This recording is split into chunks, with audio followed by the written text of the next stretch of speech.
Welcome to the Comic Binge. I am your host, Paul Herman, and today we have got a fun cast and crew with us. I say cast and crew, whatever that means. But anyway, we're going to be reviewing Aquaman The Lost Kingdom and also saying goodbye to the modern DC universe. So strap in, y'all. It's going to get crazy up in here because we're going to be spoiling Aquaman, talking about Aquaman and DCEU and saying goodbye and what we like, don't like. But regardless, before you do anything else, please subscribe to the Comic Binge. It only makes sense, supports the channel, helps us get out there, yada, yada, yada. I hate saying this crap, but you got to do what you got to do out there, right? So anyway, I appreciate everyone who already has subscribed to the channel. I really do. And leave a comment, say you like the show in there. I don't know, whatever you want to do. I just really appreciate anything you guys will do for the channel. A lot of big, hopefully, stuff this year has been planned. And without further ado, I will bring my co-host with us, Mr. Chris Clow, the Reverend Clow. Wow, hi. You just transformed Buffer all of a sudden. That's wild. I did. So we already have 8 people watching. Please like the video. Love you. Chris, how are we doing today, sir? Just getting back in the swing of things after the holidays. How about you, my friend?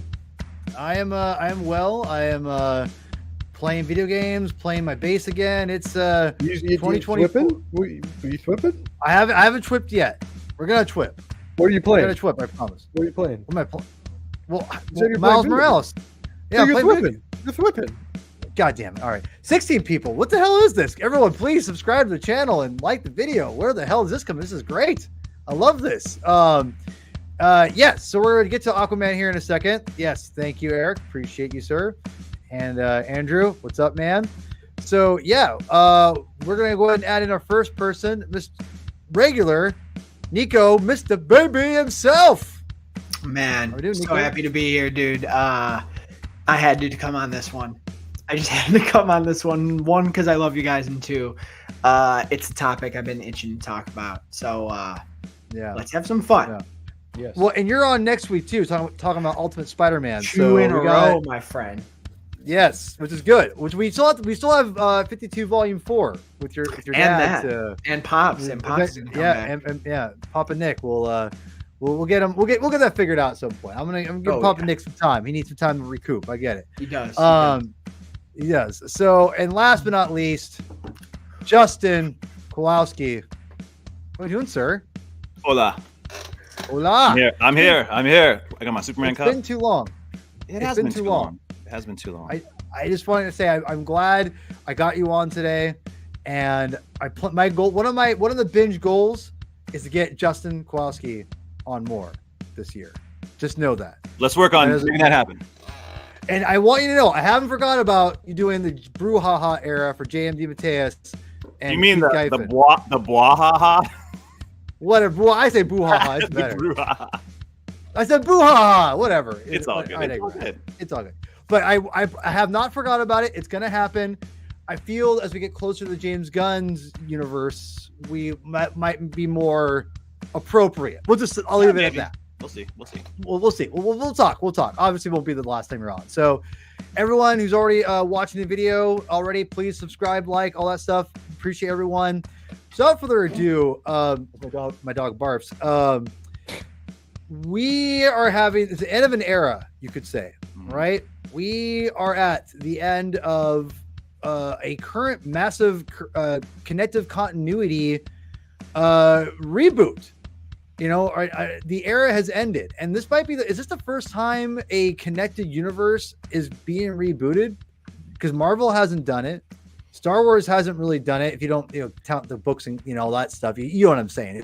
They haven't rebooted the universe like this has, and we're getting the last. Yeah, this will be the first connected universe being rebooted for the cinema, Mr. Baby. So yeah. It's interesting. Intentionally rebooted. Yeah. So Aquaman, this is the last gasp of this current continuity.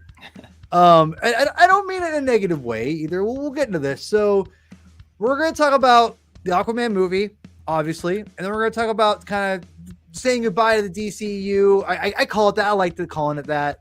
It's a good name for the Snyder. I don't like calling it the Snyderverse. It's the DCEU because it would be beyond Zack Snyder, obviously.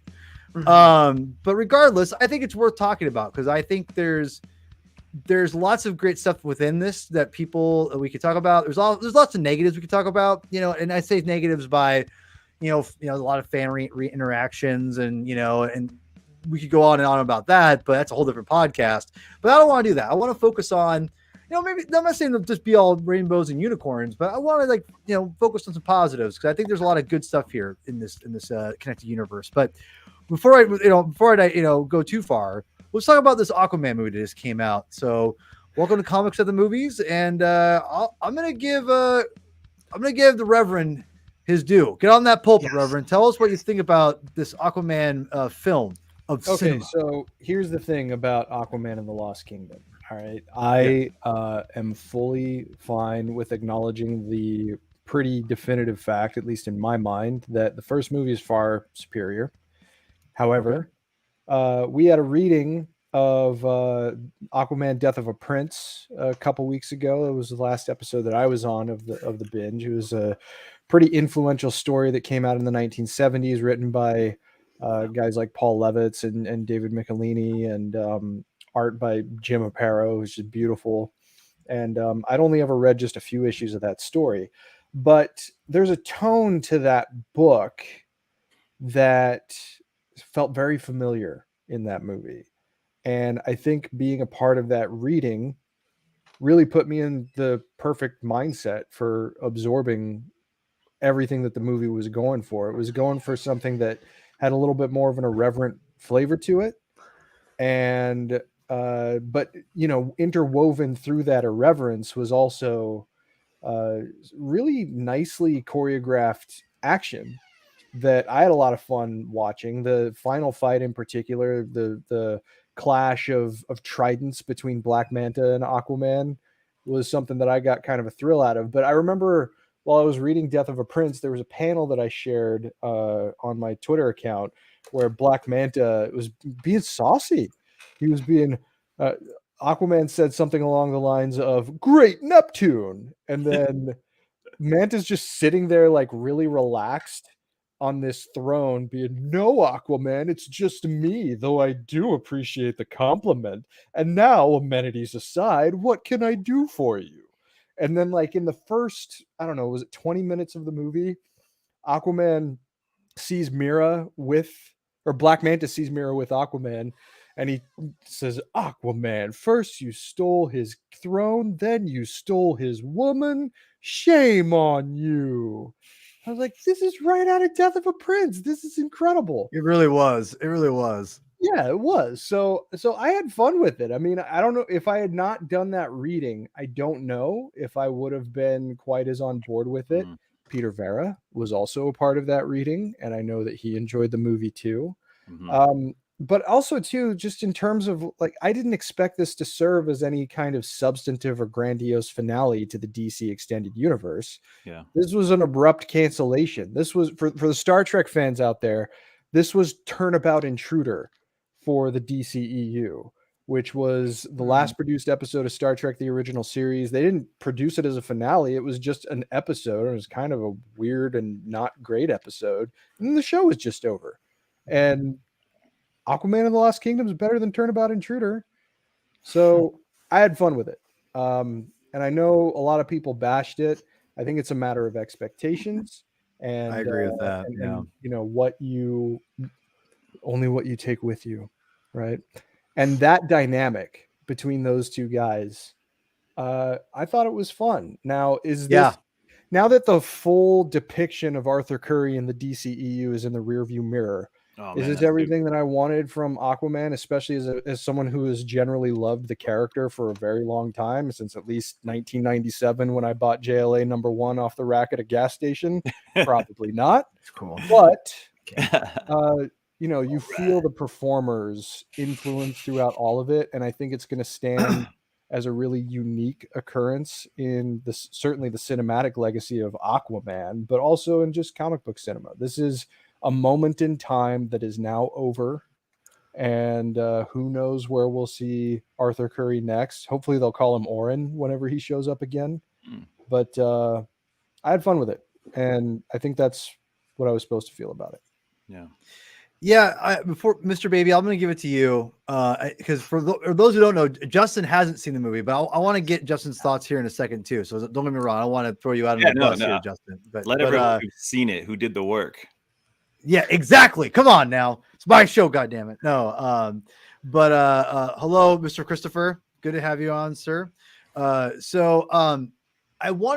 echo a lot of what Chris said, and Mr. Baby, I'm a good bridge between you and Chris because the thing is, with your review, and if you haven't, or if you're not following Nico, get on X, formerly Twitter, go subscribe to his Twitter, his TikToks. They're great. And I thought you said it best about Momoa that it felt like he was just way too much. And I'm going to start with the negative first before I get to the positive. But I thought you said it best because I think I'm very much in the middle between you and Chris. Because Chris will tell you, as I was watching it, I had a good time. I was laughing, but I've told Chris, I'm like, this is too much. Like, this is way too much. And even though I really liked it, Momoa was definitely way like they turned him on to 11 in this movie.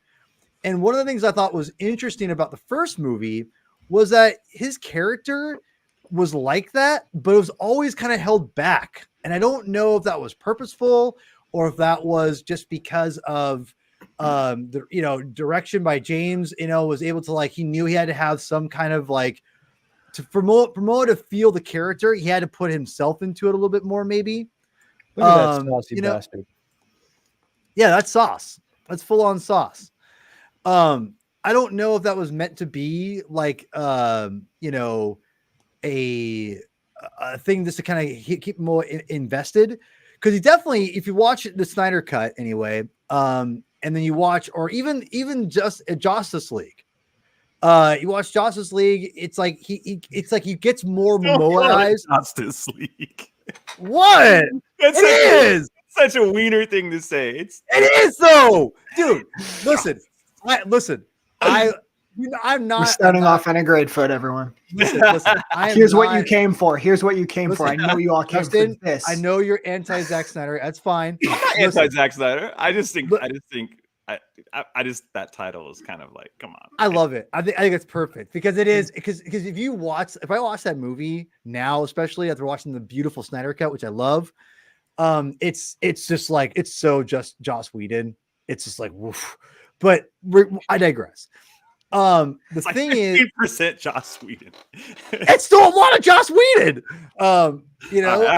Listen. Alien Resurrection is a lot of Joss Whedon and a lot of not Joss Whedon, but the lot that is very apparent. Okay, so all anyway, right. Sorry, but no, you're good. You're good. But my point remains that it gets more Momoaized, if that's a word, as he plays the character, like in every film. And I didn't know idea. I guess that he reshot scenes himself. Like that makes a lot of sense, to be quite honest, in my opinion. A lot of sense. Yeah, it makes a lot of sense. Now, to be fair, I think the first movie works because it's a build up to getting to this point of the King, Aquaman. And it kind of is a little bit of a letdown, a little bit of like, I'm a bored king. It's like, that's not super cool, I guess. I don't know. I felt there's a little bit of there's too much ridiculousness, funny humor in it, which I felt was kind of a problem in the first movie. But because the movie, I'll be honest, and it's kind of the same thing with this movie as well. This movie works because Patrick Wilson gives this movie a lot of, I don't want to say gravitas, but it grounds it. And he makes Momoa play that ridiculous character, play off somebody else that's a lot more serious, and it works a lot better, in my opinion. And I think in the movie that we had before, in Aquaman 1, you had Patrick Wilson, intercutting between, this over-the-top character. It worked. So when they eventually met up, he had to be a little more serious. So it felt like, it was more of a build up to a more serious character. and then he would kind of reverted back a little bit. So I felt that was the biggest problem for me, because all those ridiculous moments was like, yikes. But to me, the strength of the movie was when he was working alongside Patrick. I thought they both together had a good chemistry. I love them in the first movie. I think they're great here. And obviously, my boy, Black Manta. Like, listen, he's dope. One more moment. I'll give it to you, Mr. Baby. I just want to say this. I love Black Manta. I loved Black Manta in the first movie, but I acknowledge that there was a little bit of a Power Ranger element to him in that first one. And I'm not sure what exactly it was. And I still loved it, but it's just a little bit of a goofiness factor. It's a little bit enough to where I don't hate it. I didn't like, but it just was like, I can acknowledge that some people wouldn't take that seriously, but I got to tell you, and Chris, I think you nailed it when you told me it's that outfit is sleeker. Yeah. And because of it, it works a lot better in this movie. It actually looks menacing. Even with that ridiculous helmet, it looks more menacing now. Don't insult the helmet. Don't do it. Dude, I love the helmet. I'm not that helmet is, dude, I love that suit so much. It is, yeah. The Black Manta. He listened to Depeche Mode again in this one? Was he listening? No, I wish, man. He's just like, really like so, he's listening to freaking Personal Jesus. He's like, dude, out and touch faith.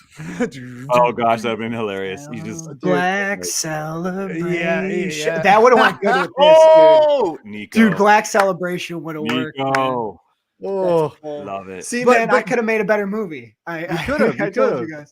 Well, listen. That being said, this version of Black Manta is chef's kiss. It looks beautiful. He was menacing. He helped deliver this. I'm going to leave it before I throw it to you, Miko. One last thing I'm going to say this. I enjoyed the movie. It's not as good as the first one by all means. It's not. And that being said, it's still an enjoyable film. I think if you like the first one, more or less, you're going to like this one, unless you really dislike Momoa's over the top performance, which I would not blame you for not liking that. But I will, the last thing I'll say is this. I was talking to my mom, Mama Herman, and she goes, and she was like, "Hey, Paul, I was trying to call you for this, but I actually kind of wanted to ask you about something real quick too." You know, it was a long story, but she wanted to ask me. She wanted to make a point to ask me what I thought. She goes, "What'd you think of Aquaman?" I was like, "What?" You know, I was like, "What do you mean?" She took my autistic little brother to see it. He loved the first one, and she's like, "Yeah, what'd you think?" I'm like, "I liked it. It's not as good as the first one. It's a little ridiculous, but it's fine. It's fun." She goes, "Yeah, that's exactly what I would say about that." And I'm like, "Yeah, critics." I said, "Critics were kind of harsh on it, I thought." She's like, "Yeah, I almost didn't see it because of them." I'm like, "Well, there you go." I mean, there is. I feel if you're on the fence for it, you're probably gonna like it. If you're like, "This looks ridiculous," you're not gonna like it. So if you like the first one, I think you'll like it. Mr. Baby, take it away. So I love the first one and I don't like this one. So not to grab on Paul. No, I'm not going to go as harsh as I have been, because I think there's a lot of credit. I want to make that very clear. I thought you were very fair.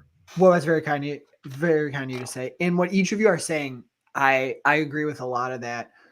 I always respect when these films draw from the comics and from the show that you guys did. And Chris, you referring to the stuff they drew from. I love that. My issue with this film overall is two things. And it does kind of go along with what you were saying about expectation. But sometimes I think expectation is good for these, because when you as an audience, I think, set your expectations maybe low, and I'm not saying that that's what you guys did, but in my opinion, when the expectation comes to, like, let's just throw out these cheesy, hilarious comic book films, we get the quality what like the MCU has went down, right? I think this genre has things that are way too strong, and some films with so much artistic integrity that it's hard to kind of watch something like this. Compared to the first one, which I think is so special. The first one is one of my favorite films in the DCEU, and that's because I really think everyone involved really wanted to be there and really had this important, special, different story to tell that we hadn't seen in the genre before. And this one, to me, completely lacks direction. I feel like nobody wants to be there besides Wilson and kind of Yaya. I feel like Jason Momoa is so over the top to the point where it was nauseating for me. That second act where they're on the island, I'm sorry. I know I'm seeing, I know it feels like they're like the duo of Jason and Wilson is fun, but I really think that's because of Wilson. I do think he grounds Jason and he keeps that. He's the 100%. one actually keeping that relationship watchable, and even he's giving our lead character some sort of direction. But like, it's not even that. Like, I think the first one has so much to it. But shout out to Garrett. My problem with this one is I never knew what the movie wanted to do. So we start off and he hates that he's king, which is the complete opposite of how the first one ends. Yeah. So I always hate when a sequel starts with the character reverting. That's why I hate The Last Jedi so much, because a character. Don't say it. Don't. Why do you have to bring that up? God damn it. Character like Finn has such a complete arc in the first one, and then he's trying to run away the entire second film again. It's character regression. So I hate the fact that he doesn't want to be king. And they introduce something extremely compelling that we don't see in a lot of these comic book films. The idea of being a father and having a child and having a family. I know stuff happened with Amber Heard. I know that happened. There's reports that they took out her scenes, they put them back in, they reshot. They established this idea of them as a family. And then, dude, you don't see the baby or Amber Heard for the whole movie. And then when his house gets destroyed and that scene must have been cut because that scene's like 20 seconds. His house, he cries over. And I'm like, so I'm supposed to care now. The child's, the whole him calling out to the fish, they left such an opportunity on the table to have him explore his powers with his son, take his son to Atlantis, explore that, and they don't do it. They use it for a cheap, I'm going to call to him to save him at the end of the film. They introduce a global warming thing that you never see. That happens in 2 scenes, so there's no stakes that we see. Vocal dies off screen, and Black Manta is so cool, and yet in the second film, he becomes the villain under a larger threat. The larger threat that is ripped out of The Lord of the Rings is a Sauron ripoff, is the intro of the Fellowship of the Ring, just reshot to look like it's under Atlantis. And it turns into, just don't wake the bad villain up. Don't wake the bad villain up. Sorry. It's so funny. No, I just want to interject for 1 second because I want to say the Lord of the Rings reference is so spot on because not only what you're saying is true, but the look of the ghost, the green ghost, straight from Return of the King. I was like, is this like Return of the King? Like, is this all the same universe? I mean, so all that being said, right? I just went harder than I wanted to. There are some good moments in it. But everything I just said compared to the first one, and here's where I give the DCEU a lot of credit, and I was going to say this more when we talk about the universe as a whole. It might not be as well regarded as the MCU. People might not enjoy it as much as the MCU. People might think the DCEU as a whole sucks. But man, when you compare it to something like the MCU, there were a lot of writers and directors and actors who entered this DCEU and really tried to do something. This is the first film where without studio interference, but there probably was, this is the first film in the 16 films that we've gotten where I was watching it going, there is no passion here. There is no direction here. Yes, there's a little one splashed in there. He has his horror influences are in there, but dude, like Tamara and Kidman just look like they're there. I mean, Amber Heard's in and out of the movie. I would agree with that. It does. And then you start thinking about, because I think about too many things because I'm insane. Then you start thinking about some of that stuff they said that was happening on set and behind the scenes. And you're sitting there going, yeah, the 3 different reshoots, the actors in and out, Jason being wild on set. You watch this film and you go like, I see it. So compared to the first one that felt so special and so different and so unique, this one feels like kind of similar to like Taika Waititi in Love and Thunder. Like they took the wrong things from it. Yeah. They took the wrong takeaway from it. They dialed it all up. And you can clearly see there's storylines that got thrown in, taken out, thrown in, taken out. And by the end of it, I go, I don't know what I just watched other than Orm had a cool redemption story. Orm had That's the only thing I take away from the film. The only thing I take away from the film is that Orm had a cool redemption story.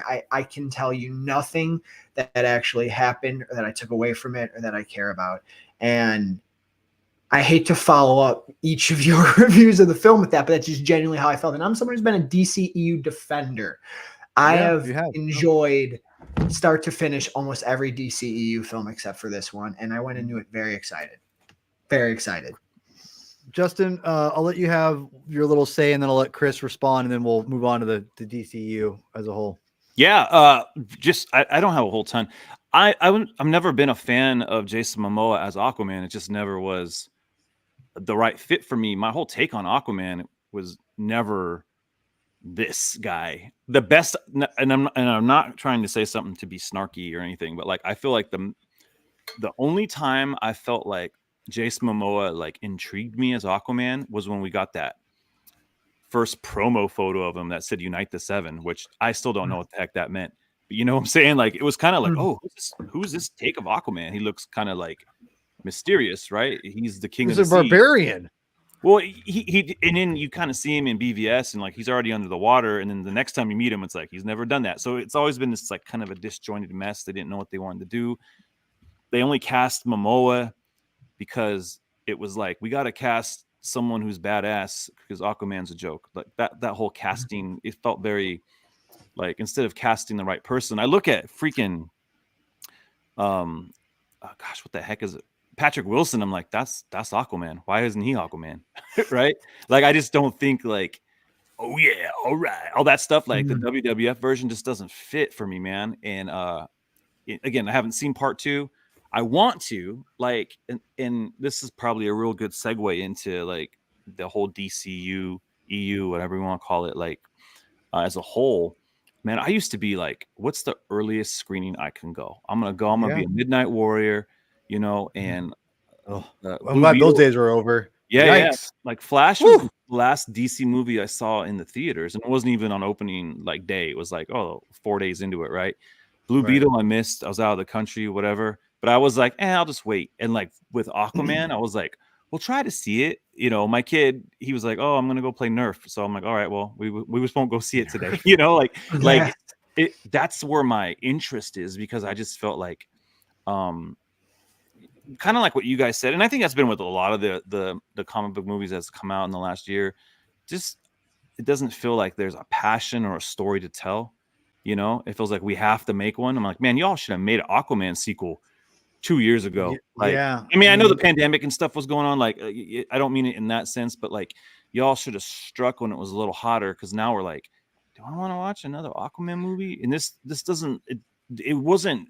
It wasn't marketed well, but even the trailers, like, it looked fun, but it was like, it's sounding like the stuff that was set up didn't even happen. Like when you read that story, Death of a Prince, there's weight and there's gravitas, and there like, you know, and I know how this movie ends. I've already seen enough spoilers. It's like, y'all just didn't have the balls to make a film, I guess. I don't know, man.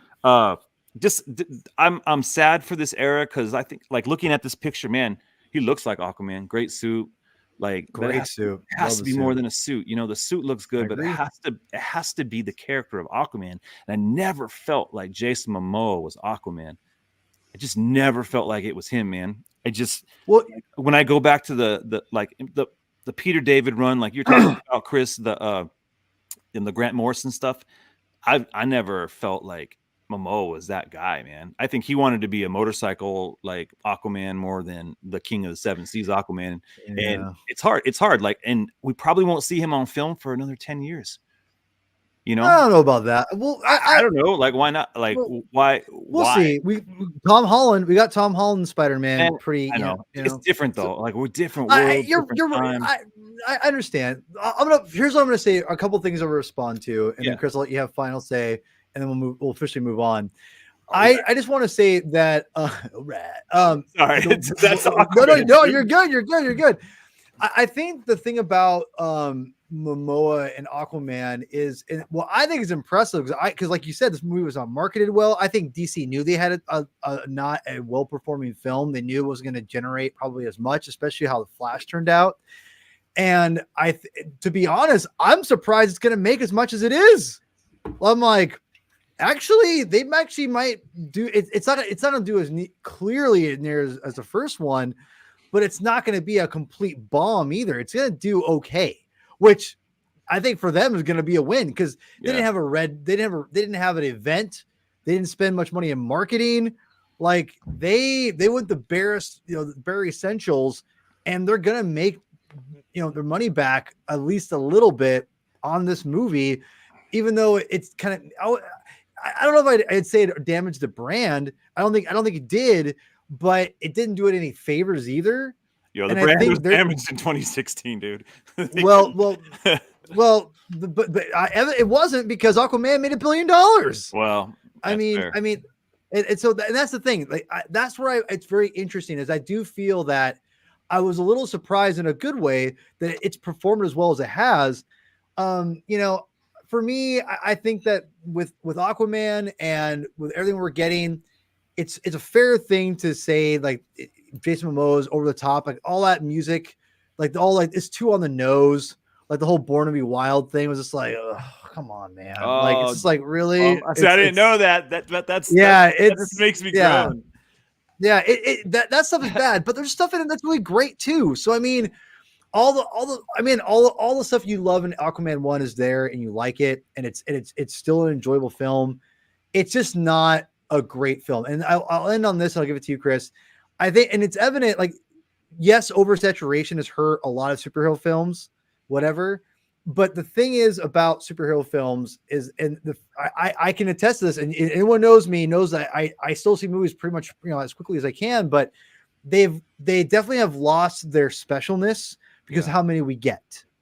And I think so, which I don't know is a problem, but here's what I would say the problem is. I think one of you, Nico or you, Justin, one of you guys said that they're, you have to care about what you're making. And I'm not saying they didn't care. I don't want to say they didn't care, but there has to be a passion for the story. And I think we're seeing more people not as passionate for the stories. I think James Wan was passionate about story 1, wasn't as passionate for story 2. And you can see that that's for any sequel of any, like, whatever it is, right? It's whatever. But it's like a tie-in issue of comics. It's like, shoot, I had to write this like crossover issue. But sometimes those crossover issues might be amazing though. Like out of nowhere, like what this is incredible. Yeah, but it's rare. But it's rare. Yeah. So Nico, go ahead. Go with the metaphor. Go with the metaphor. Yeah. What's tough though is like why I still like I agree with everything you said, and why this one is still so jarring to me is there haven't been a lot of sequels we get in the DCEU, right? Yeah, true. But for the ones we do, right, like the two biggest examples I'll use that people don't like are Wonder Woman 84 and Shazam 2. Yet I'll argue, man, like Wonder Woman 84, people might not like it, but like it has a massive creative touch on it. You can feel it in the story, in the performances, like what Jenkins was trying to do. And I think Shazam 2 has a lot of juice as well and really grows from that first film in terms of the Shazam family, in terms of the expanding the Greek god stuff. And for this one, it feels like they went, all right, well, let's throw Arthur in this like funny situation where he doesn't want to do it. He just want to hang out. And then like, let's set up the villain from the first one. But like, for some reason I guess they don't feel like Yaya is large enough to be the villain. It's easy as a simpler film. He's trying to have his family. He's ruling the kingdom, and Yaya comes in and wants to kill him and take it all. That's all you almost needed to do instead of let's like put in this Lost Kingdom and set up this other villain and global warming's the other villain for 2 scenes. Like I just, now I know a lot happened. But man, I feel like it's the rare sequel, like you said, where there wasn't that juice for the storytelling like some of the other artists in the DCEU who really it's an obligation. It's an obligation. It felt like an obligation. Yeah. It did. Yeah. That's actually a great way to summarize it. Yeah. Yeah. Chris, why don't you have the final say, and we'll move on to the greater DCU. And I'm sorry, Chris. I love you so much. You don't need to apologize for anything. You're But I Mr. want- Baby. We're glad you're here. I'll use what I want to say to segue us into the broader DCEU conversation. Okay, Please. let me tell you. Just to set the table. All right. Let me share some of my favorite memories as a DC Comics fan. 4 years old at Six Flags Magic Mountain at the Batman '89 stunt show. Oh my I gosh. see my hero for the first time in the flesh. It's a shamanic moment for me. I am transfixed. He's at the top of the Quite a bleachers, word. and he comes down over my head to save us from the Joker. I was in a Batman story in that moment. I get chills just thinking about it. Yeah. It forever set me on a path to be devoted to Batman, and then later to the DC Comics universe. Cool. I'm 7 years old, and I have just moved to a new state, and I'm sitting alone in my room. Everybody's gone to bed. I had just brought a VHS tape of Batman Where's this Forever going? home with me. And I remember just kind of sitting there being afraid. And then I look at that tape, and all of a sudden, unfamiliar dark. As I'm laying there, I hear the voice of Kevin Conroy in my head saying, "Don't worry, I'm in the dark." And I go to sleep. Damn, bro. I'm grabbing as many blank VHS tapes as I can because I know every Saturday morning on Kids WB, the new Batman Superman Adventures is going to be on. So I pop a tape in. It's before my parents are even up. And I record every episode that I see for weeks on end, making sure that I'm stopping when the commercials are there so that when I inevitably watch them later, I don't have to fast forward through anything. Seeing Batman Begins for the first time, a revelatory experience that leveled up my understanding of what it means for true artistic cinematic guidance to be applied to these characters in a way that I had never seen before. So going back 10 years ago, starting with a foundation that is built on the world's greatest hero in Superman, my expectations are through the roof. We are just barely a year removed, not even a year removed from the end of the Dark Knight trilogy. Nolan's name is attached to Man of Steel in a certain respect, and hoping beyond hope that this leads to a new ongoing cinematic conception of the DCU, because we're 5 years deep into the MCU by this point. I want my universe to be represented that way. Man of Steel comes out and it thuds for me. It takes a while to thud for me, but too much attention given to the word hope and not enough feeling of the emotion of hope. That was my first experience watching that movie. But 3 years go by and debate after debate, and oh no, it's all going to build into the sequel. Lots of people died at the end fight. It's all going to come around again. It's all going to pay off in a way that Superman's going to be truthful to who he's been in a way that he wasn't in the first movie, and everything is going to make sense. Then BVS comes out as that, reliving my time as that kid who voraciously taped those episodes of the Batman Superman Adventures and, getting as many comics as I could get my grubby little hands on to see these two guys. These are the top tier, best characters ever committed to fiction in my mind here. Mm-hmm. So when that movie comes out and it wholly misunderstands who they are, my perspective. Yeah. I can't really give you in words the level of not just like disappointment in a movie, but this profound, it's like the roof fell in on the house. This is the vision that's going to drive this. This is the conception of these heroes that not only I love, but that I really believe in. It's just so amiss. So by this point, I'm kind of checked out of this conception. You know, we get a hint at what the League is going to look like, and that was cool. But it became very clear to me walking out of this movie that this isn't the DC universe I know. So whatever comes along, if something fun happens, if something truthful happens, I'm gonna be thankful for the fact that I enjoy it. And then, you know, then this comes out and it's okay. You know, it's kind of fun. I didn't have any. Well, we're gonna talk about this here in a minute. That's all I gotta say. Expectation for it. So, you know, it was a glorified trailer for 2 hours. And I think that's kind of what ended up happening is that I resent that remark. But hey, it was edited that way. It was legitimately edited by a trailer house. Yeah, but that doesn't mean that's what it comes across as. I disagree 100%. And I love Viola Davis as Amanda Waller. Yeah. That is probably, in my mind, the single greatest contribution that the DCEU made to DC. The best is her casting of the DCEU of the entire universe. And currently, I think the greatest actress currently working at a consistent pace, Viola Davis. I mean, thank you, Chris. I'm not going to argue that. So then this comes out, and there's a ray of hope. This is, for my money, the best DCEU movie. That's right. I was legitimately shocked at how much this movie felt not only truthful to who Diana is, but also just the care and attention that went into it. Yeah. And then, you know, I enjoyed this more than a lot of other people did. I recognize the seams. They're visible as all hell. You could see they stick out like a sore thumb. You could see how it's a patched together haphazard mess. But what it gave me was something that this didn't give me, which was a truthful conception of Superman.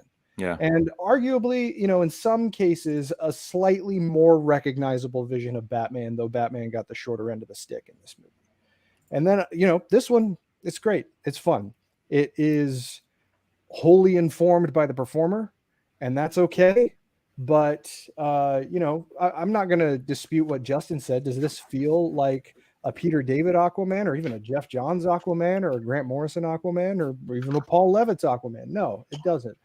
But I feel like they could have gotten there if this conception of the character was pushed a little bit further. I had fun with this one. Yeah. I actually really had fun with this one. Even though it's quite a bit of a deviation, and I miss Babs in my heart in a movie that's called Birds of Prey. And I'm not a huge fan of the Harley Quinn character, but I love the Huntress. I love Black Canary. You know, not a very recognizable vision of Cassandra Cain, but I liked the role he played. And Sionis. It's a pretty fun conception of Black Mask, even if it's not quite the vicious gangster that I've come to know. It's weird because it's truthful in certain respects, particularly in the way that the storytelling goes. But with certain characters, it picks and chooses very much from the source. But you'll never find a better cinematic representation of Gotham geography than Birds of Prey. Look at all the maps. It's a lot of fun. I also like this one more than a lot of other people did because it felt hopeful.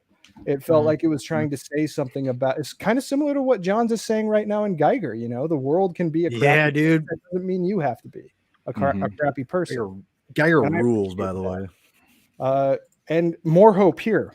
You know, we get more Amanda Waller. We get a really interesting depiction of Peacemaker. Rick Flag actually goes halfway close to being a hero. King Shark. This is a fun and, you know, it's pulled from a lot of different directions with the DC mythology that it uses. I had a lot of fun with the Suicide Squad, particularly the stuff that it led to later. Loved Peacemaker too. Peacemaker is not a character that has an abundance of modern characterization, so Gunn took advantage of that and crafted something he sure did. Pretty unique. And then, you know, with this, it's okay.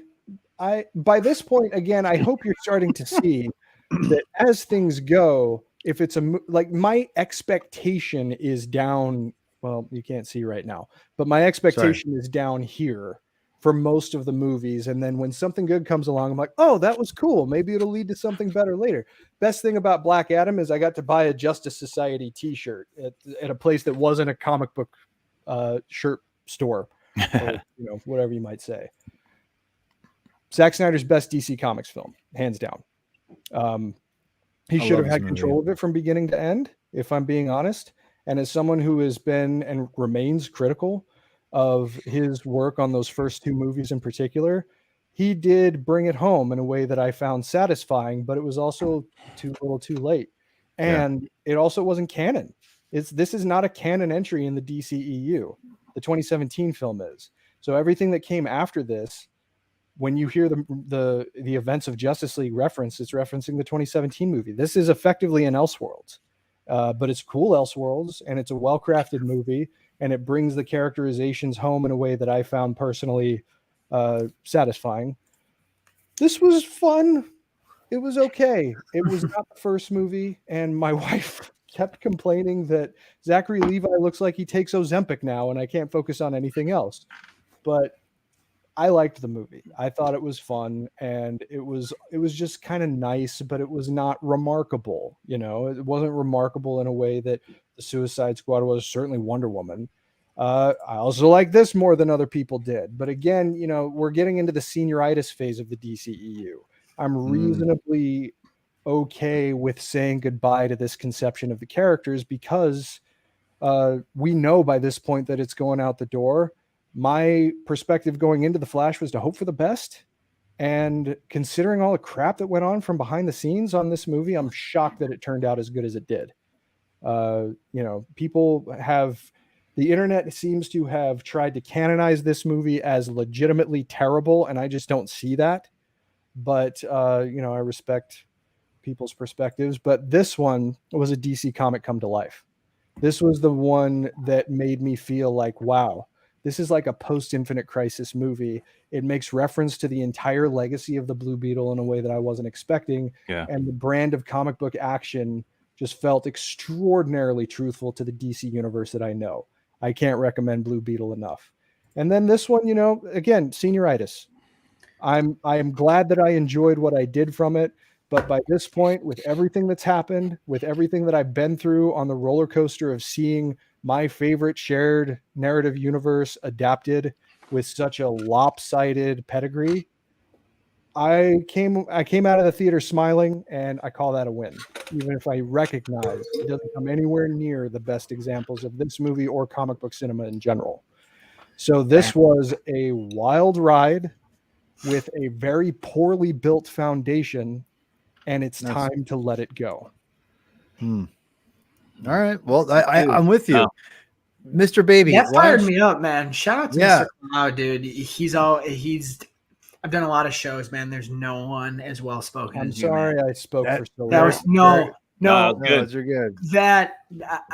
It was a fantastic, unlike the DCEU, it was a fantastic foundation to this conversation because you started with why being a fan is important and why these films have a lot more weight to them than the general audience would ever understand. So, heck yeah. Shout out to your 8-year-old Gigi. I love that because that's also what it's about. Yeah. But he's wrong. Yeah. No, I'm kidding. But you know, so here's what I'm gonna actually propose to you, you know, because we're kind of saying goodbye. So I want to try to focus on some positives. Chris coming a little bit more negative than I'd like him to, but you know, I just give you a hard time. Because I love it. It's because I love the DC. But universe. So let me ask you guys both. Give me some high points for you and your experiences with the DCEU. You can go negatives later, but I want to focus on some positives now. Because I do feel there's positives. You know, Justin, I'll throw it to you first real quick. Yeah. So give me some like positive thing. It could be a movie, whatever you want. Give me some positive things that you take away from this DCEU during this time frame. Woo. Yeah, I would say it's so hard to pontificate my point because it takes me all over the place. But I will say a high point was Wonder Woman, man, 2017. That was such a good movie, and I think that was the I think that is if they were going to mimic anything, you know, Warner Brothers, it should have been like, hey, we approached it earnestly, but we still maintained the integrity of the character. And I don't think they did that with the other films. They missed the mark completely on everything else. And I think with what Patty Jenkins did is she gave us a film that I think everyone's pretty much on the same page. This was the best of the DC films. It's one of them, yeah. Yeah, I mean, it's just at the top. So I would put that one there as man, they did a good job like honoring the character out, first Wonder Woman movie out the gate, and they did a good job, Secondly, I would say when you start getting to I don't know, you want to call it the third wave of the DCEU, and I would say it started kind of with Birds of Prey, where they're trying to like take some risks. I'm not a fan of that film, but I was like, hey, they're trying something, right? But I would say they nailed it with The Suicide Squad. I think that movie absolutely made me happy as a DC fan. I'm a DC guy, like at the core, right? And so I felt like I was just constantly like hoping for a win, because they're as a fan, you kind of want your guys to do well, right? It's no fun, because you want them to make more and you want it to build and grow. Yeah. And well said. This one, obviously, it came out at a weird time. You can say what you want to say about box office and streaming and all that nonsense, but this film is probably next to Wonder Woman my favorite DCEU film. And it's filled with characters I don't really care about or don't know much about. They're kind of like, oh, I remember when Bloodsport was in the Superman. Other than that, I got nothing, and I had such a good time with it. And part of that's probably because it's a James Gunn film, and I'm a fan of how he creates. But I felt like those characters, even though it was a little more on the absurd end, the tone fit and it still worked in the greater DC universe. Like Waller is Waller, right? She's the same Waller from the first movie to whoever else she pops up. So yeah, I would say those are two high points for me. And I'll just put a period on it right there. All right. Mr. Baby, give me some of your high points of the DCEU. Well, for starters, I just want to say, the contrary to my thoughts on Aquaman and how I think my in doing these shows and being in this space the last 4 years of my life, there's a lot of dialogue and commentary you have to give to the state of things, right? That's just what we do on these shows. So prior to the last few years where it might have felt like I was the opposite, man, I was a DCEU defender. Oh gosh, you were. Since 2016. Before I knew any of you, man. Before I knew any of y'all, man. Way before we even had a podcast, man. And I say starting in 2016 because like when this film came out, for at least where I was in the space at the time, not doing these shows or not really being active on Twitter or social media, Man of Steel came out. I enjoyed a lot of it, not all of it. I still didn't love the third act that much, all the carnage and the neck snapping. So, but all my friends were MCU diehards, and I'm just like Justin. I'm a DC guy first and foremost. I am a DC guy. That's how I was raised. That's how I will always be, except for Spidey, man. Except for Spidey, all the DC characters outweigh any other character. High point for me, which is gonna have everyone on the screen in the comments groan. I wore this hoodie opening night to Dawn of Justice. And I walked out of that movie really enjoying it because I was never a huge Superman guy. And at that point of our Cape Crusader here, I had seen a few different versions of it. And I was in awe of, shout out to you, Garrett, my man. Jason Momoa. My man. All right. I was so compelled that they would put characters in those places they did.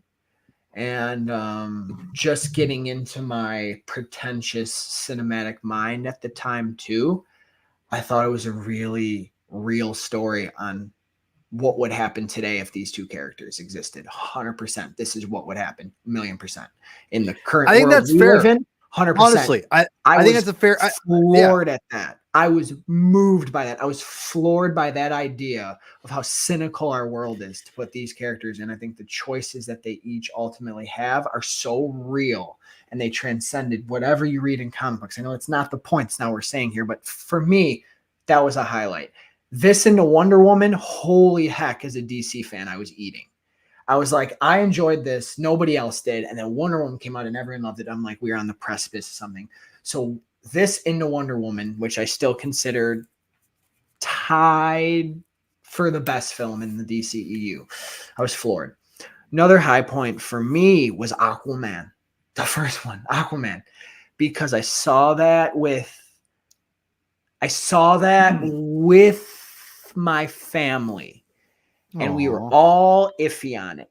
And the movie made us feel in the way we walked out of that. I was feeling like, okay, Justice League kind of flubbed, and I was over it.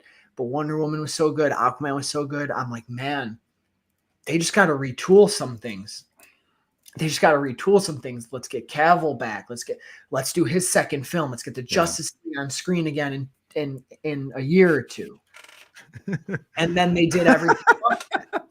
Now, granted, they did everything but that. They greenlit films that made no sense at the time that I loved. Love Birds of Prey, because for me, it feels like an indie film. It feels like this art house indie film with like comic book stuff lightly sprinkled in, and I love. But so that's the first one, is Wonder Woman Dawn of Justice into Wonder Woman. We had Aquaman, and then my third one, truly, my third and fourth, I have two. Dude, the Snyder Cut was awesome. That thing was so dope, dude. That whole period of time, man, was so fun. My dad and I watched that. It's something we walked out of jail 17 feeling like there was something not there left on the table. It's why we started the Vigilante 1939. It's why Zeddy DM'd me to do a podcast with them to complain about Justice League. And dude, it was like a full circle thing for us three and for the podcast. And it was the continuation from Dawn of Justice that I was waiting for. And my final highlight, it has to be The Flash. I have a complicated relationship with this movie, which I won't go into now if there's time later if we go into individual projects. I have a complicated relationship with this movie that happened once the movie went wide. Once the movie wide released, I was very fortunate. We were very fortunate at the Vigilante 1939 to literally see this movie 3 times before it released wide. And the first couple times I was able to see it, I was with just DC fans. And for the podcast too, getting to a point where we were able to give away tickets for it in our area was so cool. And it felt like a celebration of DC that had no business happening, but how they went for it. And then the movie went wide and everyone not just shat on it, they decimated it to the point where I was like insecure at my own thoughts of a film for the first time in a long time. And I'm willing to admit that. But those would be my highlights. Okay. That's it. It stops with The Flash. And I would give a lot to go back. Yeah. And get that tomato sauce, bro.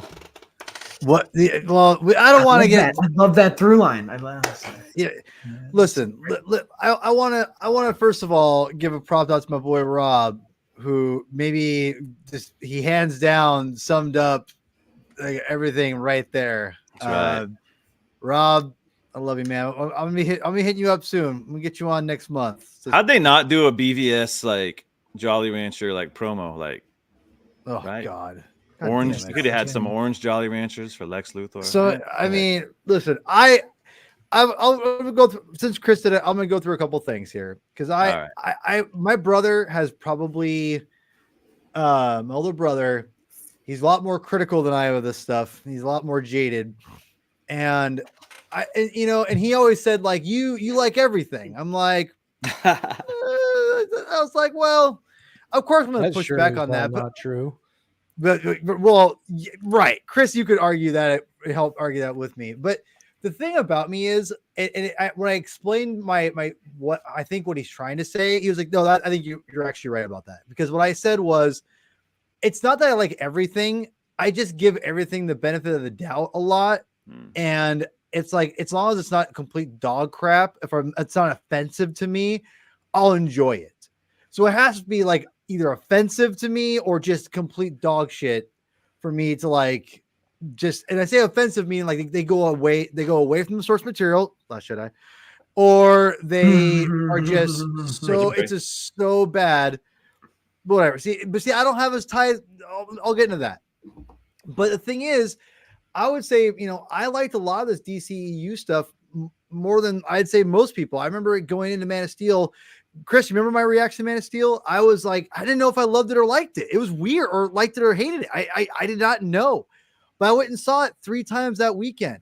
I took my brother, and he was like, why don't people like this movie? This movie's great. I'm like, yeah, I loved it too. But people were complaining. They were comparing it to the MCU. It was very controversial, whatever. But I loved it. I thought it was great. Great movie. Still think it's a good movie.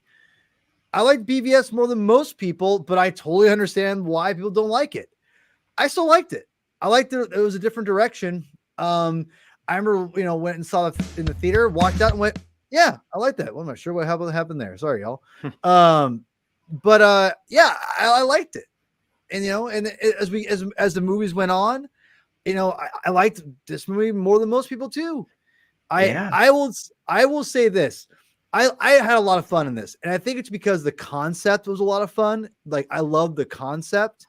The execution, maybe, or the editing and the villain wasn't the greatest. That being said, I still think this is a really rewatchable movie. And I think the actors make it work. The actors. You each just took the words out of my mouth beautifully. Even in the reshoots, they are all trying. Yeah, absolutely. They all loved being in this movie, reshoots or not, and you just see it. Yeah. Yes, it's like an eye test thing. You just see it or you don't, and I see it in this one. And I'm with you. I had a lot more fun with this than most, and it is very rewatchable. Jai Courtney's greatest role. Dude, like, Katana. it's Croc. Yeah, Katana. Yeah, I mean, Katana was great. Like, that's the thing is, like, I think the third act it's so cliche, Yeah. I think that's where it falls off the rails. But I feel that, like, that's why the air cut's so important to me at this point. Like, and I say important to me, meaning I want to see it and own it, because I feel the tone of building up the characters will make that third act not be as bad. Whereas in this cut of the movie, you're trying to get to that third act a lot faster, the pacing's a lot more hectic. And because of that, when you get to that third act, it's just not as, you feel like it's a little bit of a letdown. Whereas I feel like it's with a longer, more emotional, like the heavier, darker scenes, makes that third act a little bit easier to bear, I bet. But regardless of what this version, I still enjoy. I think the characters are all there.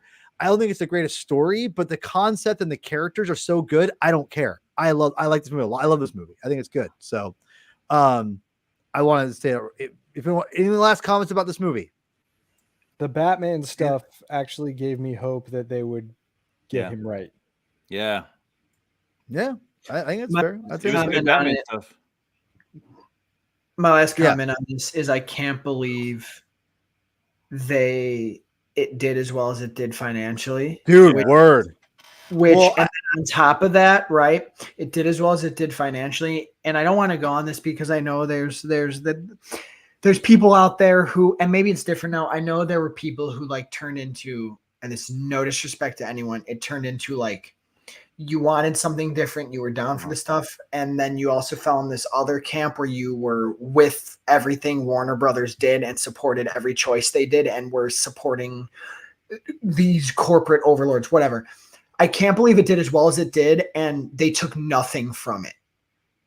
Once again, they decide to greenlight films like, and I know a lot of people love it and it was good, but they're greenlighting things like Shazam after it. And you're going like, but the Batman stuff was good. They were into Leto's Joker. They were into Will Smith's Deadshot. Why did we do nothing after? I know a lot happened. Things changed. But like, it's so fascinating to me that the films that did well, they took nothing from them. Yeah. Yeah. Rarely. Well, rarely. Yeah. And I just want to say too that I think this movie is a lot better than people give it credit for. And I saw it 3 times over the weekend. And here's what I think the movie did so well with a younger audience. They connected to these characters because you had Harley Quinn, who, the outcast misfit people. Like I say that, I'm being serious though. Like, I think like there is that I don't want to say this, but it sounds derogatory, but the Hot Topic crowd, like those kids, they identify this movie 100%.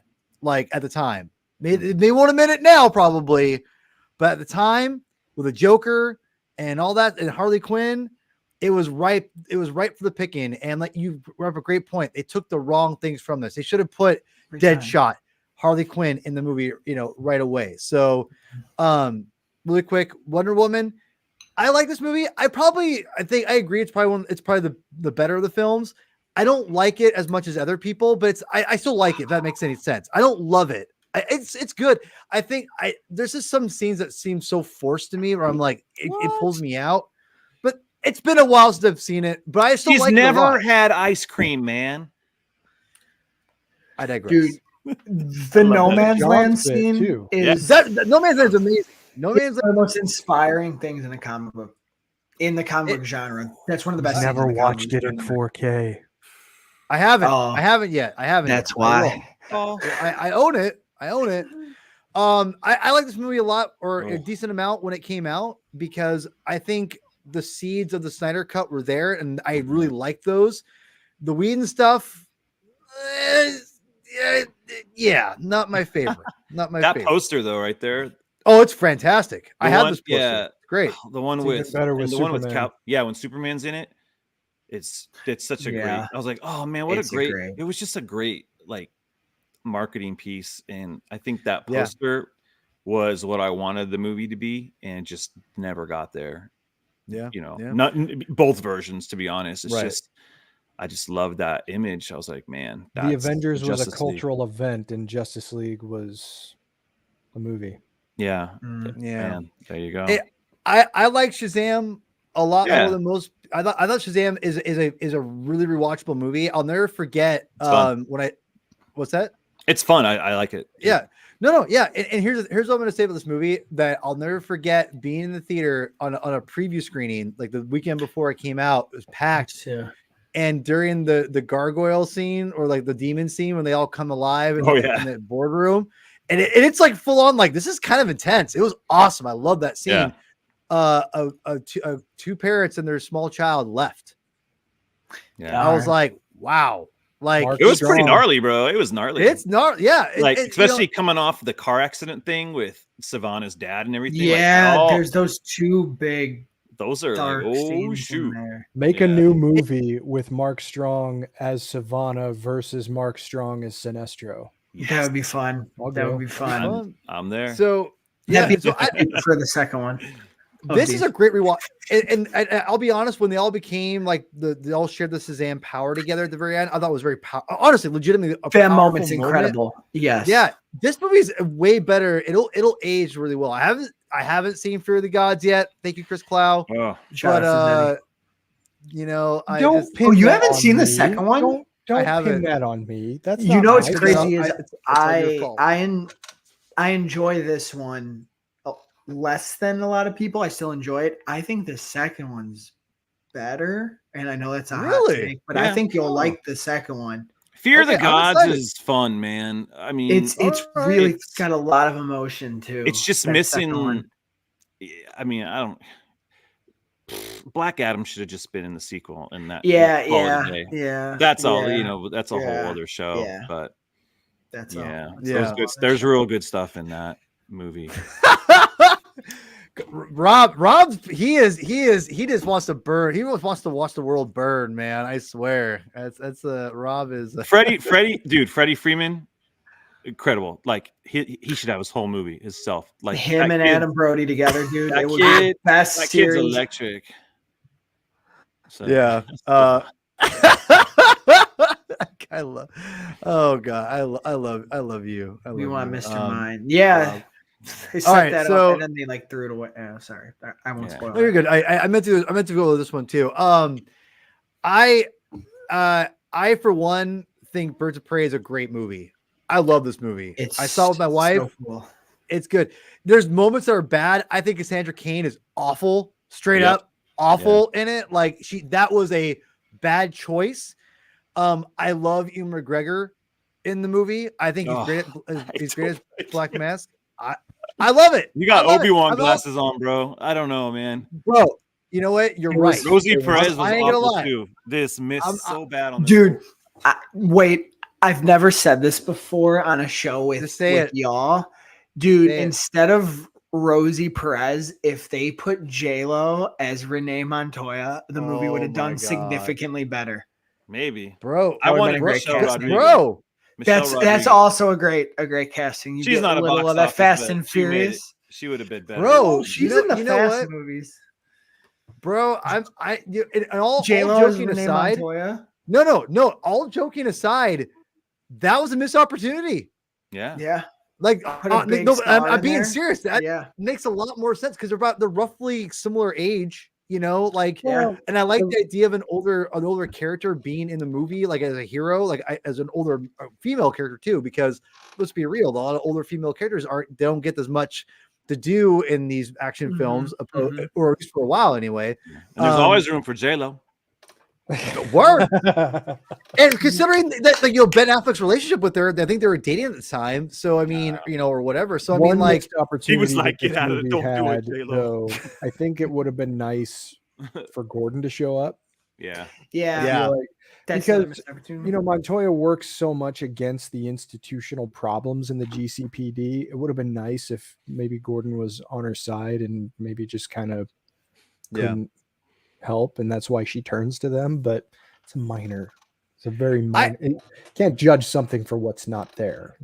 I firmly believe that the problem with this movie was the way they marketed it. They try to be cute with it, which I appreciate. More of a problem than that with this movie. But I think this movie's really good. I love this movie. I think this movie's fine. Good. It got kneecapped by the pandemic. It would have absolutely done better. It business. did. It did. That didn't help. But this was I think the last good. movie that I saw in a theater with my wife before pandemic lockdown. Same here. Yeah, same here. I mean, it came out in February. Yeah. Like pandemic stuff hit second week of March, right? Well, that was when most of the lockdowns started to happen, but it was already stateside by January. Yeah, there was like a looming, like, people were like, don't go. I mean, but there was but there also was, it wasn't performing super great either. Like I think it was one of those perfect storm kind of things. But by late February, things were really they were starting to get weird. Foggy. Yeah. Well, in Aquaman, I already kind of, when I was about this, I will say I liked Aquaman a lot. I almost got in a fight with these two guys next to me. I wanted to punch him in the face. Chris will tell you, I was ready. Pretty differently if we had gotten arrested. Because Chris will tell you, if you punched him or if he punched you, then I would have punched him. Yeah, I'll be honest. Chris will tell you, I was ready. Like, I was ready to fight. Like, if Chris was gonna punch, that means it was a serious situation. That means it was Chris, really tell them. Dismissive. He was really dismissive. He was rude, and it was like his inappropriate, right next to me. Just bad movie etiquette. Talking. He was drunk. Alcohol was involved. Okay. You think so? I didn't know about that. He was a dick. He was. I even told him at one point, I'm like, I said, you need to stop. I just told him, you need to stop. He was like, man, we're just having fun. I was like, you need to stop. I just told him, like, I was ready to, like, get this guy's face and, like, throw blows. I think that was before we could get assigned seats. So now Paul and I have our regular seats. Oh, we good. Yeah, we good. We good now. And really quick, I'll wrap this up here real quick, guys. 84. I only saw it once. Not the biggest fan. Don't hate it. Don't love it. I need to watch it again. I have it in 4K. Maybe me and Chris will watch it again soon. I don't know. There's parts that are great. Yeah, I thought Cheetah looked cool. I thought she was fine. Maxwell Lord, I was not happy with. Yeah, looks like my father has arrived in the comments. Oh, he's been here, bro. He's been here. Oh, dude, has he been here? Yeah, Shout out to you, Pops. Where you been? Yeah. Oh, there it is, Levi's. I haven't checked the comments.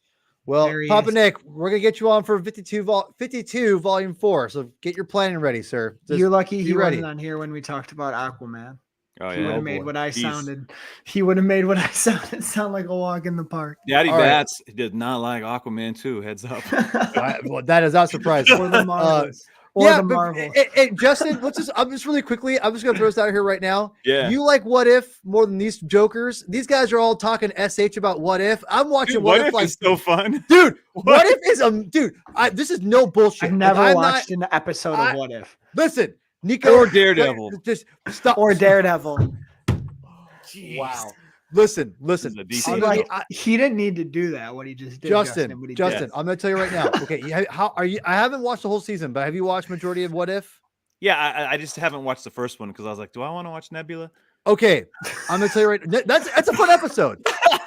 Season 2 of What If is, and I mean no joking here, is fucking legit.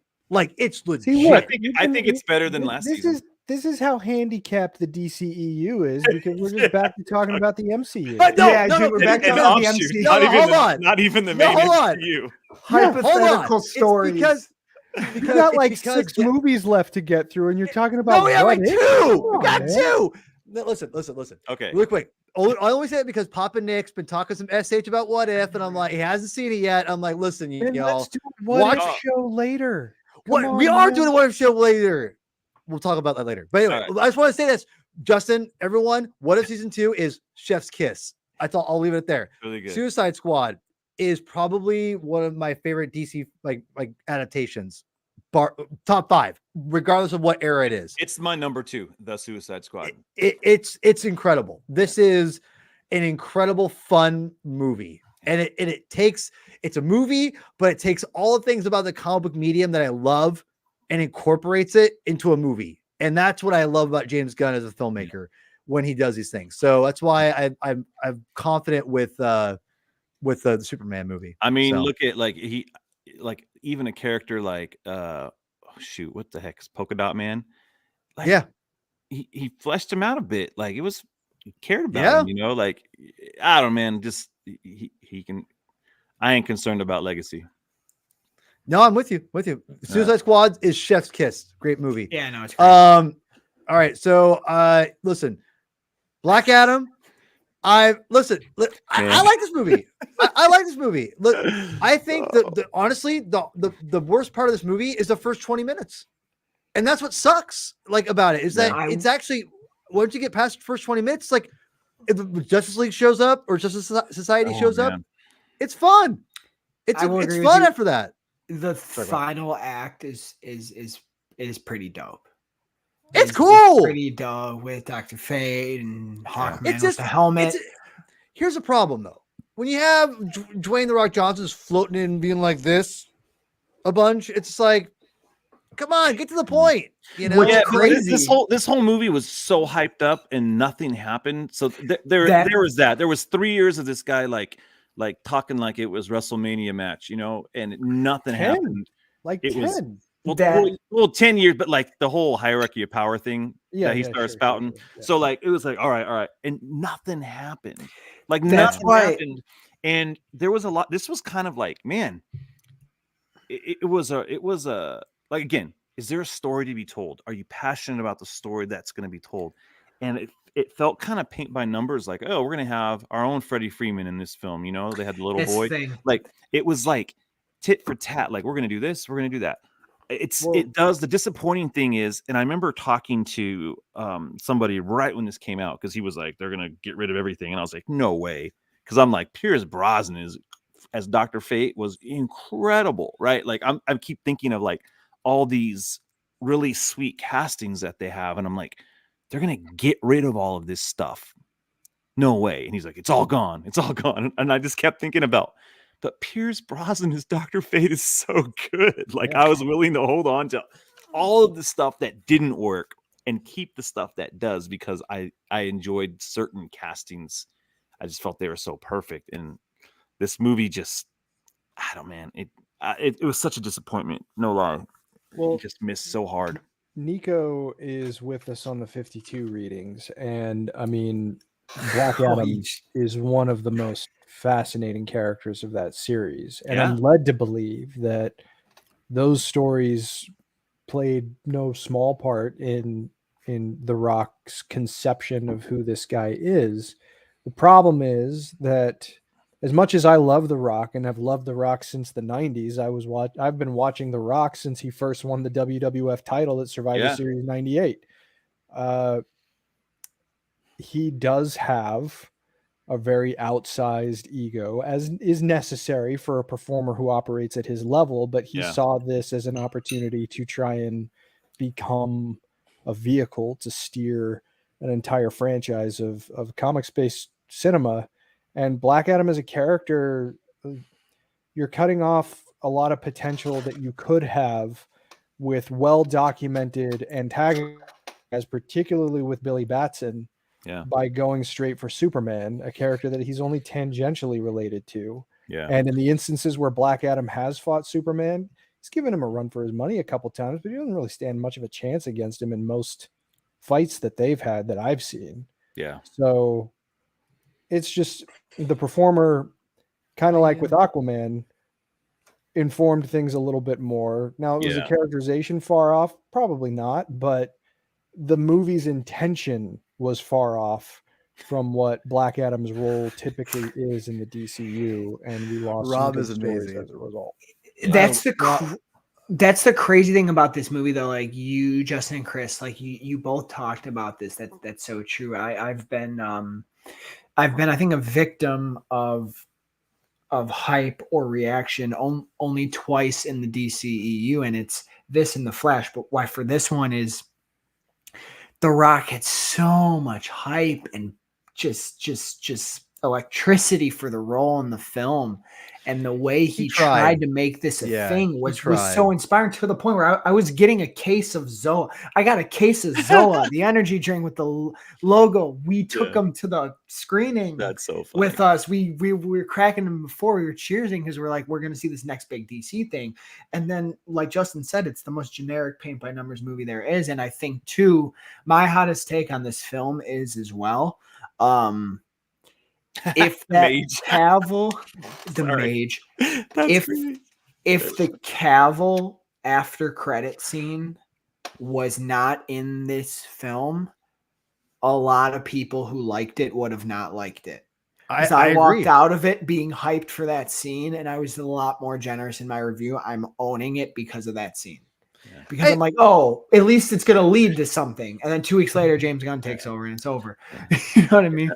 I feel like this whole movie was just predicated on like nonsense. I don't feel like Dwayne The Rock Johnson, when he was a kid and read a Shazam Captain Marvel comic, and he saw Sinestro, was that enthralled, right? Like this guy, I just never bought any of that stuff. Never bought any of his story. Like, oh, when I saw Black Adam, I saw myself. No, you didn't, because you never read Shazam comics when you were a kid. I'm just saying that, not because I know, but come on, let's just put the math out there. Like, unless he means like when he was a kid, he was like early 20s reading the Jeff Johns run, right? Like the movie should have been made closer to when he was first approached to it, because back then he didn't have the outsized influence over any of his projects. And I feel like if he was more of a hired gun as opposed to like the driving force behind it, could have been. That's a good point. More memorable. Yeah. Well, listen, and Black with Adam much love to The Rock too. Yeah, and I love The Rock. It made me sad that it didn't do well, but like it was like same ego. I'll be honest though, dude. Compared to the films that came out after it, it did the best. Yeah, well, Aquaman 2 might chase it. No, Aquaman 2 and Black Adam, dude. Yeah, they're doing okay. Like they're doing okay. Like they're not doing great, but they're not doing like complete bombs like the Flash did, which I'll get that in a second. But as someone who is in the alt football like realm, The Rock's a very polarizing figure because of his affiliation with the XFL, now the UFL. And I can tell you right now that this movie bombing and the XFL, it did okay. It just didn't do like crazy.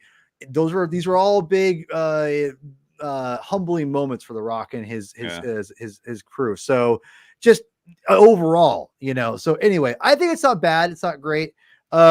I didn't see this movie. Thank you, Chris Clow. Do not pin that on me. So,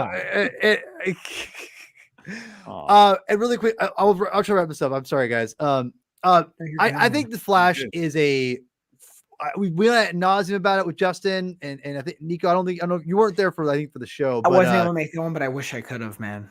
But I will tell you this right now. I think the Flash is criminal how this movie performed, and people are so. I don't say this very often. I think people are overly cruel with this movie. I don't get it. So do I. I don't get it. Like you can hate Ezra Miller. That's fine. I can't help you with.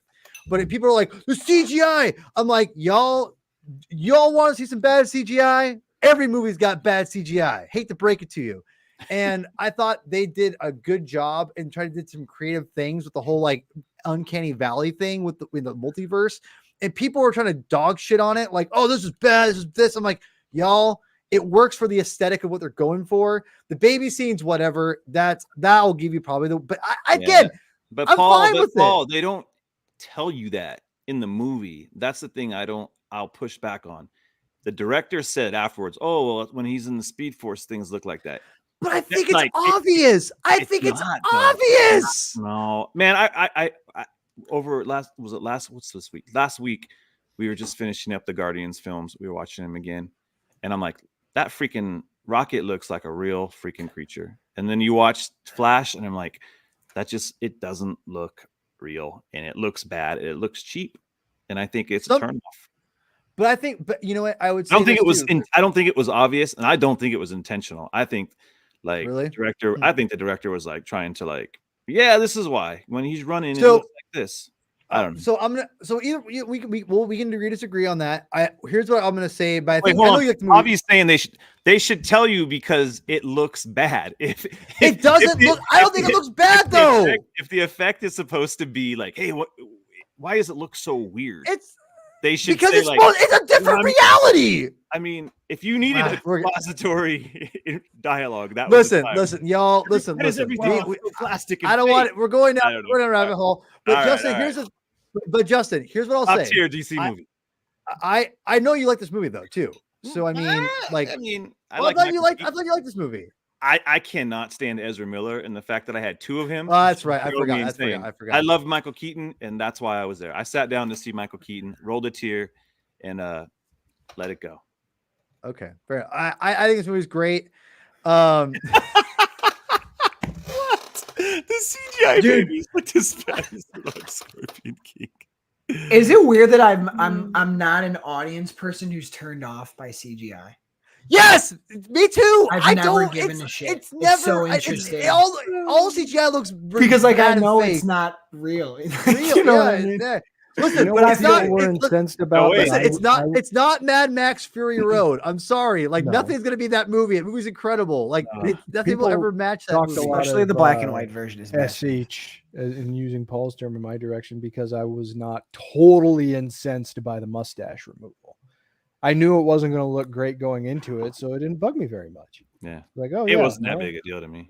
Which is fascinating because I'll agree with something that Justin has said for years is aside from the stash thing, truly the only thing that I will say is lacking from the Snyder cut that's in Justice League 17. The correct version. Good job. Justice League. Is like the Superman stuff in Justice League. There it is great, and I'm like. I wish solid. That last scene, like when he shows up in the Snyder cut, I wish, but anyway. And that's why I think I rank that movie a little bit higher than most people because Superman was the character at that point that needed the most attention. Batman is at such an advantage in terms of public consciousness. Yeah. The work that was done for Superman, I noticed. Yeah. Yeah. That's a good point, man. So Blue Beetle, I thought was super good. I can't wait to eventually get this on 4K, and I can't wait to I hope he comes back into the new DCEU. I think he should. I think this movie should have been if it was marketed better and had the actors going out there promoting it. I'm not saying it would make a predominantly a lot of money. It would have done a lot better. But again, I keep saying to people, this was supposed to be an HBO Max movie. It's not like it's like this was all gravy in my opinion. I feel that they succeeded way above its weight. I agree with that 100%. If there was a stronger villain than Susan Sarandon, it could have been even better. Oh gosh, she was swimming in the river of ham. That's she was. I had a hard time with the villain. With years old, she's still fine. That's all I gotta say. Well, okay, she's fine. You mean Jenny Cord, elite, greatest of all time? Sorry. Justin, go ahead. No, I was gonna say that I just had a hard time with the villain in Blue Beetle, but that's fair. That is legitimately fair. Yeah, I was fine. I was fine with her, and this isn't her fault. I was like, she's not great, but I'm fine with it until the exposition scene in the helicopter when she flat out says, "Everything is on here. If you stop this, everything goes away." And I'm like, wow, it's an exposition dump in the final act for the villain. I hate that. But then Bull the final Durham. fight ends with a reconciliation, Bull Durham. which I thought was Yeah. nice. Susan, man, You know? she's fine. I always love Susan. It didn't end with a neck break. It ended with a moment of they understanding. True, but then they Okay. died. Explosion and stuff. All right, so we're about to we're gonna end on this, which I know Justin's gonna roll his eyes. All right. Justin, all right. I like the Snyder cut. All right. I just want to make sure. I can't tell anymore. Dude, I'll never forget when he gave us a go. Shout out to the Let's Go podcast. Yeah. I missed that. But let's go. I missed it. It was I think too you should long. revive it. And Listen, I think you should revive it. I want to come back. how Revival I've always explained my love of the Snyder cut is this. My here's the biggest criticism. We were cheated out of the theatrical version of the Zack Snyder's Justice League. And that's what I would wish I could see that movie more so than what we got, maybe. But what we got, the prologue is just it's so over the top. I'm like, okay, I get it. Like that's the worst part of the movie. And I don't think it's bad. Martian Manhunter is the worst part of the movie. Nah, I think that's fine. I think that's Sort of cool. I like that. Oh. I will say this though. I think the Snyder cut version of Justice League is phenomenal. I honestly do love it. I honestly want to watch it a lot, but it's so long. It's like, it always makes me like I gotta brace for it.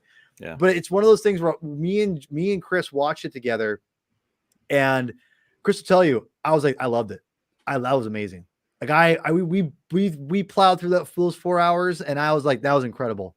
I wanted to watch it right away again. And I thought it was fantastic. I wish they would have gave us that version. We have a whole review of it on the channel already. Go look it up. It's on there. I love this movie. I think it's one of the best comic book adaptations of a superhero movie ever, in my opinion. I think it's fantastic. I love it. I think Considering it's its length, this is less exhausting for me to watch than Man of Steel is. I feel drained after watching Man of Steel, and I feel more energized after. Hey, weren't you going to bed? You know why though, Chris? Shout out to Garrett. Hold on. He's like, I know. I'm going He's back. He's back. He's Minnesota mad right now. Where I agree with Chris, though, I think Chris said something so important there. That third act of Man of Steel is like there's so much carnage and such a quick sorry, these no, dude, they're killing me too. Dude, Rob is just dropping dimes today. I'm sorry, everyone. No, that's a deep cut, but he's not wrong. Oh my god, that's his Death Note. Holy shit! But, oh my god. To agree with Chris, Man of Steel has so much carnage at the end, and even though the ending scene is like cute, right? That conflict doesn't resolve with any sort of positivity. Whereas the end of the Snyder Cut, the heroes win. It's hopeful, and then there's a whole speech about why heroes are important, et cetera, et cetera. Like I agree. Like that third act, at least like we don't see in the final act of the Snyder Cut, at least we don't see like a bunch of innocent people dying. True. Superman's jumping over a car that goes into a building, like instead of catching it. Do you know what I mean? Like, I don't know. By the way, like Garrett couldn't help it. He's probably, his wife's trying to go to bed, and he's just like, I gotta get back on. I gotta get back on. And he's I'm back. He probably said that out loud, and she's just like, God damn it. She's like, God, she just hates everybody. He was listening to the podcast on his headphones. Yeah, he's like this. He has one ear out like that, but he has this one out here, so she can't see this one. And he's like,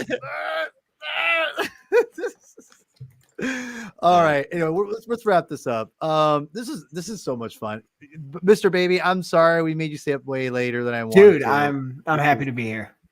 This is a blast, and man, kudos to everyone leaving comments, speaking out. Garrett, Rob, Zeddy, everyone here. Super appreciate everybody, man. Like honestly, you guys make doing the show like worth it. I need to get Garrett on again soon. Rob's gonna get on soon. Rob, steampunk with what's his name, Pachalo and Kelly next month. We'll talk. So I keep saying that. Anyway, we're out. Chris, did you have anything you want to add before we get out of here? I think you texted me about something. I know. Yeah. So keep things tuned here. Pretty soon we're going to be doing Batman number 658 on Nights Never Die reasonably soon, and I'm looking forward to bringing that one back. And Whoa. Was it? What? I'm in a club. This is a hype track. I won't lie to you. Wait, who is doing this? I have no idea what's going on. Can other people do this? What is going? Is this? Whoa! Oh!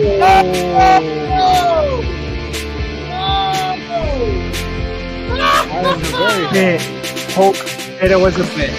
To say that Comics on Console is going to come back to comic books. Wait, the music is fire.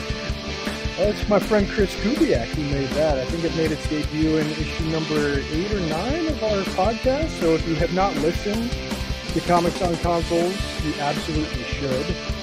But to move to video, I think one of the things that we're going to do is something that's a little more long form. So what I'm going to try to do is a playthrough and commentary. Oh, nice. Oh Batman my Arkham fudging Asylum. god, dude. So if you're interested, stay tuned for further details. I'll be there. I wish. Wow. Like I was on Sprockets there for a second, and I was. That was hype. Like, how do we end a show after that? Like, I'm ready to keep going. Speaking of video games, I keep bringing up Rob because Rob is you could say he's like that meme from Spider-Man. I'm something of a video game person myself. So he'd be someone. I'm not sure if Rob has any hold on, let's see what he's got here. He's got Wait for 64. That's a great game. He's right. I mean, I'm not sure if it's comic book related, but it's absolutely not. It's jet skis. Yeah. Oh, okay. Fair enough. I have no idea. So no, but I just want to say I've been asking Chris to do this for a long time. I'm really glad he's finally doing it. And the comic page has always been centered around the comic medium. Obviously, it's fun. I don't obviously doing these comics at the movies and comics on consoles. It's a perfect thing to kind of get out there and do a little bit, which I know Chris does. If anyone knows the Reverend, knows he loves video games, he loves his comics, and when he marries those two together, no one's going to compete with him. He's unstoppable. And Arkham Asylum, let's not forget, the story was written by Paul Dini. So there you go. On the writing side, it is dripping with reverence. And for the record, I've said this multiple times, the Batman Arkham version of Batman is my favorite version of the character outside of the DC universe. Wow. Yes, Chris. It all comes down to Batman hardware. I have the right hardware to actually get this going. So I'm pretty sure you did. Well, and here's the fun thing about X-Men. Is that Sega Genesis game? Is that what you're referring to? Yeah. Or is that the different? Yeah. Okay. So guys, me and Chris have already talked about this a couple of years ago when I started the Comic Binge, or when I got the YouTube channel, I should say. We talked about doing this, and there's going to be, live things of us eventually. We got to figure out. We want to wait. We did one where we did the Maximum Carnage. We kept hearing us button mash. We got to figure out how to get away from that. But that being said, there's going to be more video game stuff with us playing these old games like the Avengers game together, X-Men. Like there's going to be a lot of fun stuff like that. So stay tuned for that. What about Ninja Turtles where you can never beat it? Remember? Man, that game is so brutal. That was so rough. Yeah. Okay, Chris, you already have a show. You got a plan now already. I'll give it a shot. But either with this or with this one. Damn. Oh God. Yeah. Good luck. You ain't getting me on that shit. No thanks. Chris, we gotta talk Arkham City one day, man. We gotta talk Arkham City one day because that's also written by Paul Dini. With That's a great comic book series that fills in the gap between the two games too. Yes. So. Do you want, Chris? You want to address this? This is kind of your territory, so I'm going to let you kind of address this. Andrew's asking a question about these streams. It's possible. Really, it comes down to just getting our tech stack in order to make sure that we can have the kinds of conversations that we want to have while we're playing the games. And the reason that Arkham Asylum is going to be first on a playthrough commentary, I played that game so many times, I'm pretty sure I could play it in my sleep. So it's not too if it's a good comic book game, you get enthralled, right? If it's a well-crafted game.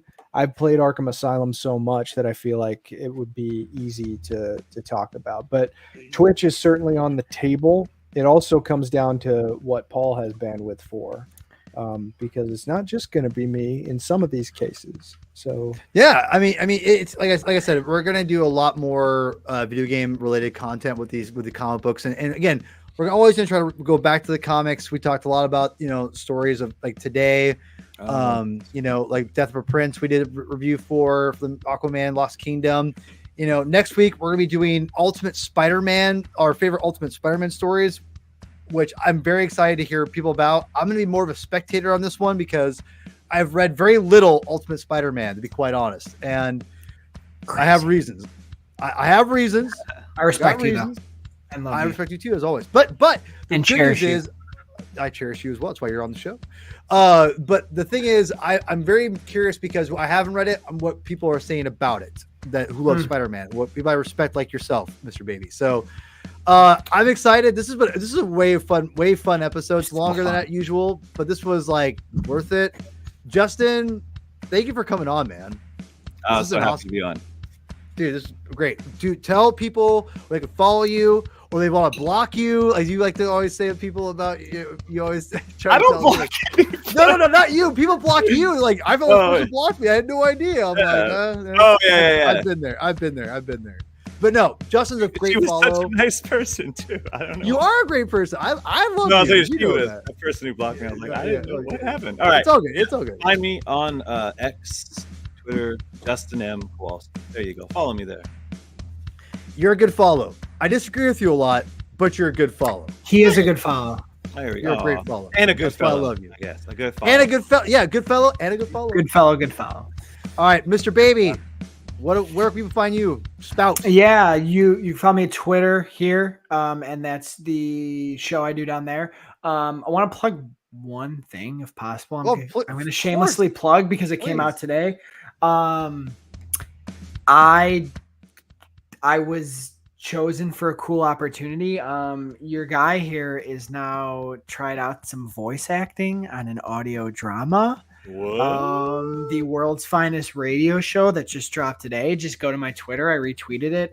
It is an audio drama written from, his name is Alon on the I Finally Watch podcast. And it is essentially, I am a radio show co-host if these superheroes actually existed, and the first season takes place in Metropolis. So Superman fans, tell me how it is. Tell me how I am. If I suck, can you actually tell me so I can get better? Don't do the thing where you don't tell me. But it's I retweeted it today. It's shared from a different podcasting account, but yeah, no, it's called The World's Finest Radio Show. I could send it to anyone who wants, but yeah, it took a lot of confidence to do it. Came out of nowhere.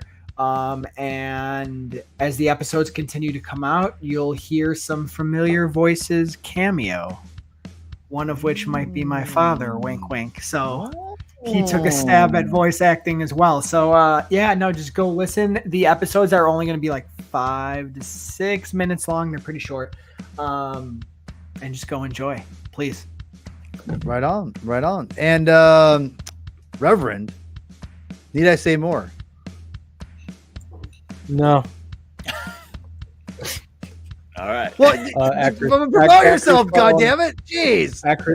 At Chris Clow on Twitter, at Comics Consoles on Twitter. Be sure to follow the show and listen to the previous episodes that we do have. The last one that I did, the full-fledged episode that I did, was for the 2000 Spider-Man game that was released on the PS1 and the Dreamcast and the N64, which I think is the equivalent to superhero video games that Superman 78 was to superhero movies.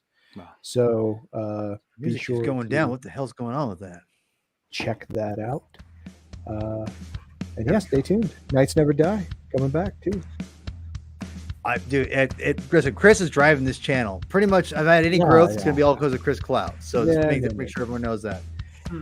Please subscribe, like the video. If you made it this far, You are a baller.